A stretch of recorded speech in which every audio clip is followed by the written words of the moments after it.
situation, vous parlez tous de coercition. C'est-à-dire que pour faire respecter, il faut de la coercition.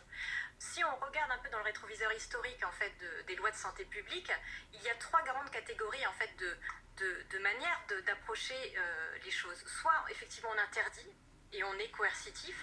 C'est le choix qui a été pris notamment dans le cadre de cet état d'urgence.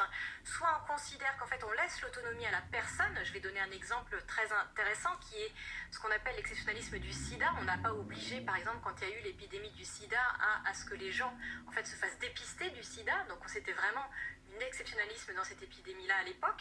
Et puis il y a la prévention du risque. La prévention du risque, elle se fait de différentes manières. Elle peut se faire choquante. Enfin, vous voyez les paquets sur les paquets de cigarettes, vous avez effectivement des morts qui sont indiqués sur les... Donc c'est un choix politique.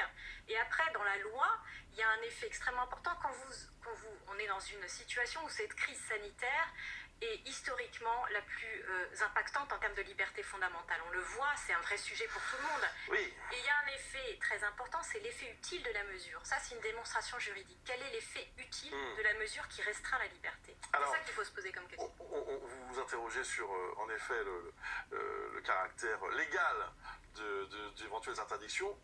En Grande-Bretagne, ça y est, on est passé, on a franchi le pas. Laura Calmus est notre correspondante.